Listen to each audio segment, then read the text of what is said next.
देखंतु फ्रेंड्स यही सब टिफिन देइथिले मु सेथरो मुझे उषुना चाउल भिजई देइछि आ बिरी भिजैछि। एबे उषुना चाउल बिरी रे इडली कराहब। आपको आज बाटिकी रखिदेवे काली कराहब। आज कराहबनी आज खाली बाटिकी रखिदेवे काली करी। मु लंका धोईकी सुखेइतिली एबे रहीगलानी सुखीगलानी। ताको मु गोटे पॉलिथिन रे भर्ती करी फ्रिज रे रखिदेवी। जरी रे भर्ती करिकी मु एमती फ्रिज रे रखिदिए। बहुत दिन भल रहे। अदा कंचा लंका मु सब एमती रखे। देखु सारा मैंने बिरी चाउल बाटिकी रखिदेली खाली सकाल पिठा करवा बटा बटी कर सब रेडी राति रे खाइबा। ये आम राति खाइबा मुझे आसी रुटी आ बंधाकोबी तरकारी।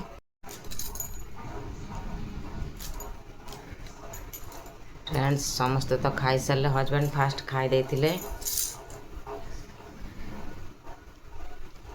तापरे बोहू खाइला पुअर मोर एबे लेट रे खाइलु कहीं सब कचड़ा थिला फिंगी आसिलु मैला सब फिंगिकी आसिलु। मोर एठी तो मैला गाड़ी आसुनी घर पाखक आसु किंतु ए एरिया को आसुनी। आसीबो आउ किछि दिन पर आसीबो बोली कहउछन्ती तो सुविधा हे जिवो। हम जाइए मैला फिंगिकी माँ पुआ आसिलु तापरे खाइलु। मैला फिंगिकी आसला पर खाइलु। जमती कहले कि आज संध्या बेले जाइतिली पाठ चक्र को बहुत भल लगिला। श्री माँ श्री अरविंद विषय किसी कहले मत बहुत भल लगे से विषय सब किसी शुणापी। श्री माँ जन्म स्थूल शरीर त्याग आजिर दिन थिला मार्च 29 तारिख से 14 मसीहा मार्च 29 तारिख से प्रथम पंडिचेरी को आसीथिले। 1914 मसीहा मार्च 29 तारिख से प्रथम पंडिचेरी को आसीथिले। पुणी 1915 रे पळैथिले। पुणी आसथिले पुनर्बार से पंडिचेरी को आसिकी सबुदिन पाई सेठी रहिले आ स्थूल शरीर त्याग मध्य कले। 1920 मसीह से आसथिले। 1920 तले सेकेंड टाइम आसिले। 1920 मसीहा एप्रिल 24 26 कौन एमती एप्रिल मसरे से आसथिले।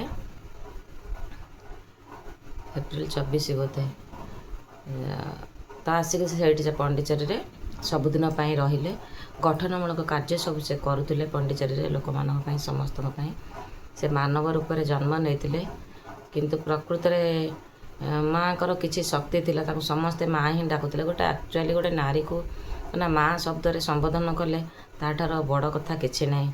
नारी जीवन से सार्थक हुए जितेबाला से गोटे संतानर माँ ही जाए किंतु सी तो कोटि कोटि संतानकर माँ थिले। समस्ते तांका कर्म रे अनुप्राणित होउथिले कार्य रे अनुप्राणित होउथिले अनुसरण करुथिले। से मानव रूप में जन्म होइके आसिके आम मान सहित जड़ित होइके रहिथिले। आमको भल रास्ता भल मार्ग देखौथिले सत् मार्ग देखौथिले। अरविंदर श्री अरविंदर से सहयोगी थिले। द लाइफ ऑफ डिवाइन लिखिथिले बोधे श्री अरविंद। सब जिनस जदिव ठीक ठीक मने नहीं किंतु किछिटा मने अच्छी। तो भल लगिला आज से सब टे शुणिकी। 1878 मसीहा फेब्रुआरी 21 तारिख रे श्री माँ को जन्म होता। से स्थूल शरीर त्याग करथिले 1973 मसीहा नवेम्बर 17 तारिख रे। 1973 मसीहा नवेम्बर 17 तारिख रे से देह त्याग करथिले। बहुत भल लगिला। माँ को किसी गोटे अलग प्रकार शक्ति अच्छी तो माँ को स्मरण कर बहुत बड़ बड़ विपद भी टली जीव। किसी गोटे समाधान रास्ता पाऊ न तो माँ को जो स्मरण कर खाली माँ माँ माँ माँ उच्चारण करुले भी बहुत तार पावर अच्छी। आध्यात्मिक लाइन आड़ को किसी मनटा किसी समय घंटाटा पलैले ना बहुत भल लगुच। से माहौलटा किसी अलग प्रकार थिला एत लोक भितर बहुत भल लगिला। एबे सांग माने मु तो मोर डेली रूटीन वीडियो एडिटिंग काम रहिबो। ତେଣୁ ରଖୁଛି ଏଇଠି ଭିଡ଼ିଓଟାକୁ ଏଣ୍ଡ କରିଦେବା।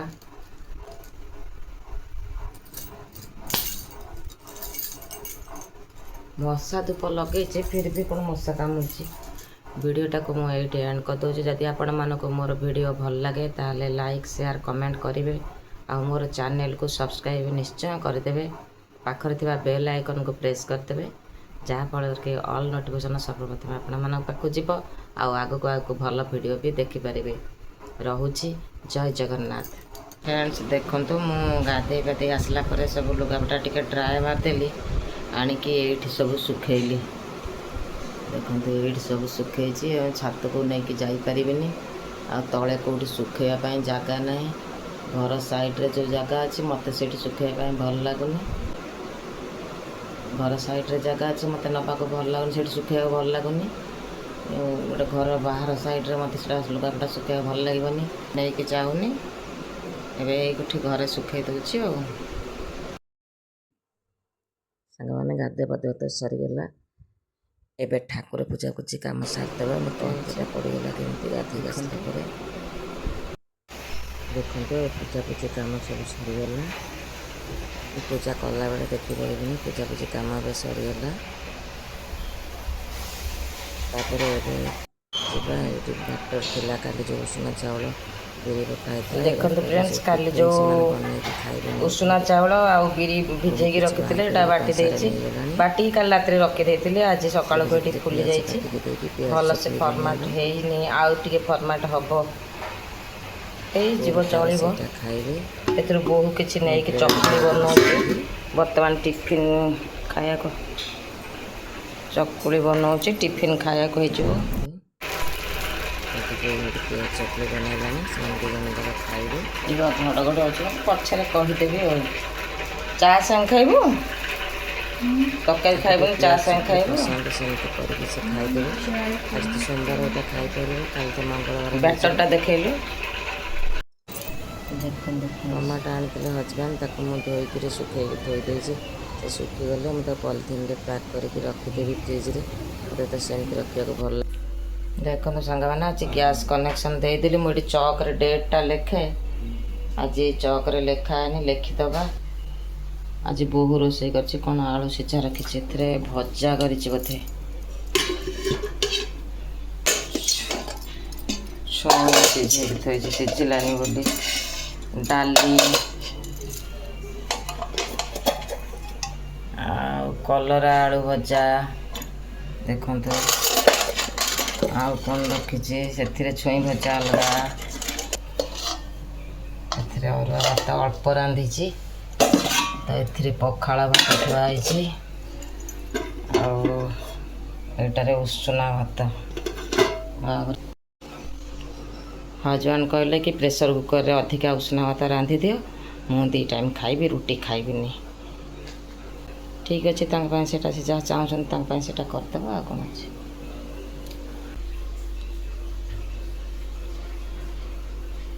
ଦେଖନ୍ତୁ ଏବେ ତାହେଲେ ମୁଁ ବାଢ଼ିକି ନେଇଯିବି, ଖାଇବି। ନହେଲେ ଯାଉଛି ବୋହୂକୁ ଡାକିକି ଆଣେ, ସେ ଯେତେ ବାଢ଼ିବ, ସେ ଖାଇଛି ନା ନାହିଁ ପଚାରିକି ଟିକେ ବୁଝିଦେବା, ବଢ଼ାବଢ଼ି କରିବା। ଆଉ ଫ୍ରେଣ୍ଡସ୍ ଦେଖନ୍ତୁ, ଏଇସବୁ ଆଜି ବୋହୂ ରୋଷେଇ କରିଛି, ମୁଁ ନେଉଛି ଖାଇବା ପାଇଁ। ସେ ବାଢ଼ିକି ଦେଉଛି ଆଜି, ସିଏ ବି ଖାଇନି ନା, ତା ପାଇଁ ନେବ, ମୋ ପାଇଁ ବି ବାଢ଼ିଲା। ଟିକେ ଆଚାର ଦେଲୁ। बोल देंगे मम्मी लेट से खाती है इसलिए नहीं बाढ़ के दे पाते हैं। ମୁଁ ସବୁବେଳେ ଲେଟ୍ରେ ଖାଉଛି ନା, ଭିଡ଼ିଓ କରୁଛି, ମୁଁ କହିଛି ଆଗରୁ ଭିଡ଼ିଓରେ ଲେଟ୍ରେ ଖାଉଛି, ସେଥିପାଇଁ କି ସେ ତାର ଆଗ ଖାଇବେ। ମୁଁ ତାକୁ କହିଦେଇଛୁ, ଆମେ ତୁ ତୋର ଟାଇମ୍ରେ ଖାଇଦେବୁ, ଶୋଇବୁ। ଆଉ କେବେ କେବେ ଯଦି ଟିଫିନ୍ଟା ଲେଟ୍ରେ ଖାଇଥିବ ତାହେଲେ ସେ ମୋତେ ୱେଟ୍ କରିବ। ପୁଅର ସବୁ ଜିନିଷ ମୁଁ ସଫା କରିଦେଲି, ସଫା କରିକି ସବୁ ଆସିଛି। ବୋହୂ କହିଛି ଟିକେ ଡ୍ରାଏ ମାରିଦେବା ପାଇଁ, ସେ ତାକୁ ଡ୍ରାଏ କରିଦେବ। ମୋ ହାତରେ ସେଇଟା ଭିଡ଼ିକି ବାହାର କରିପାରୁନି, ଏପଟ ବକ୍ସରୁ ଆଣି ସେପଟ ବକ୍ସରେ ପକାଇବା ପାଇଁ ଟାଣିଲା ବେଳକୁ ଟିକେ ଅସୁବିଧା ହେଉଛି। ସବୁ ହେବ, କଷ୍ଟ ହେବ, କରିହେବ, ମାନେ ବୋହୂ କହିଲେ ତୁ ଟିକେ କରିଦେବୁ ବୋଲି ସେ କରିଦେବ। ଆଉ ସାଙ୍ଗମାନେ ଗୋଟେ ହାଜମୋଲା ଖାଇଦେଲି, ମୋତେ ଏଇଟା ଭଲ ଲାଗେ, କୋକା କୋଲାର ହାଜମୋଲା। ଦେଖନ୍ତୁ ପୁଅ ଆସିକି ପହଞ୍ଚିଲା, ଏବେ ପୁଅ ବି ଖାଇଦେଲା। ଖାଇବା ସବୁ ସରିଗଲା ସମସ୍ତଙ୍କର। ଆମର ଖାଇବା ସରିଲା ବେଳକୁ ହଜବେଣ୍ଡଙ୍କର ଶୋଇକି ଉଠିବା ସରିଗଲା। ତାଙ୍କର ଲଞ୍ଚ ଖାଇବା ସରି ସେ ଶୋଇକି ଉଠି ପଡ଼ିଲେଣି। ତାଙ୍କର ଷ୍ଟାର୍ଟ ହେବ ଏବେ ଚା 5ଟା ପର୍ଯ୍ୟନ୍ତ। ପ୍ରତି ଘଣ୍ଟାକରେ ଥରେ ଚା ପିଇବେ। ଆଜି ତ 4ଟା 5ଟାରେ ତାଙ୍କ ପାଇଁ ଇଟିଲି ବନା ହେବ। ସେ ରାତି ଖାଇବେନି, ଯେହେତୁ ରାତିରେ କହିଛନ୍ତି ମୁଁ ପଖାଳ ଭାତ ଖାଇବି। ଏବେ ସେ ଇଟିଲି ଖାଇବେ। ତାଙ୍କରି ପାଇଁ ହିଁ ଉଷୁନା ଚାଉଳରେ, ମୁଁ କେବେ କରେନି ଉଷୁନା ଚାଉଳରେ। ସିଏ କହୁଛନ୍ତି ବୋଲି ଆଉ ଥରେ ବି ସେମିତି କରିଥିଲି। ଏବେ ଆଜି ବି ସେମିତି କରାହେଇଛି ତାଙ୍କରି ପାଇଁ। ଉଷୁନା ଚାଉଳରେ ଇଟିଲି, ବିରି ଉଷୁନା ଚାଉଳ। ମଟର ବତୁରେଇ ଦେଇକି ଆସିଛି। ବୋଉ ତାକୁ କରିବ ଯଦି ସନ୍ଧ୍ୟାବେଳକୁ ତ କରିବ। ଏବେ ଖାଲି ବୋଧେ ଇଟିଲି କରିବ କି କ'ଣ। ଖାଲି ଇଟିଲି ସେ କେମିତି ଖାଇବେ କେଜାଣି, କେମିତି କ'ଣ କରିକି ଦେଉଛି ତ। ମୁଁ ତାକୁ କହିଦେଇକି ଆସିଛି। ମୁଁ ତ ସବୁ କାମ ସାରିଦେଇଛି, ଖାଲି ସେ ଇଟିଲି ଛାଞ୍ଚରେ ପକେଇବ କରିବ ଆଉ।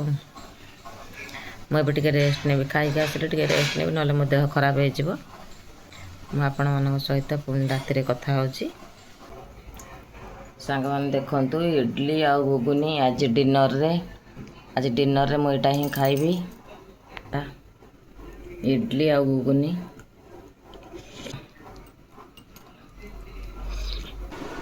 ମୁଁ ଆପଣମାନଙ୍କୁ ଦେଖେଇଲି କି ଯେମିତିକା ମୁଁ ଇଡଲି ଘୁଗୁନି ଖାଇଲି ଉଷୁନା ଚାଉଳରେ, ବହୁତ ସଫ୍ଟ ଉଷୁନା ଚାଉଳରେ। ଆପଣମାନେ ବି କରନ୍ତୁ, ବହୁତ ଭଲ ଲାଗିବ। ଖାଲି ଉପବାସ କି ଭଲ ଦିନରେ କିଛି ଏମିତି ଗୁରୁବାର କରିହେବନି ତ, ଆଉ ଅଲଗା ଦିନରେ କରନ୍ତୁ ଉଷୁନା ଚାଉଳରେ ଇଡଲି। ବହୁତ ବଢ଼ିଆ ଲାଗୁଛି, ଟେଷ୍ଟ ପୁରା ସ୍ପଞ୍ଜ ଭଳିଆ ଇଡଲି ହେଉଛି। ସେ ଇଡଲି ଘୁଗୁନି ଖାଇସାରିଲାଣି। ସାଙ୍ଗମାନେ ଆଜି ରହୁଛି, ପୁଣି ଦେଖାହେବ ଆପଣମାନଙ୍କ ସହିତ ନେକ୍ସଟ ଭିଡ଼ିଓରେ। ନମସ୍କାର, ଜୟ ଜଗନ୍ନାଥ, ଗୁଡ୍ ନାଇଟ୍।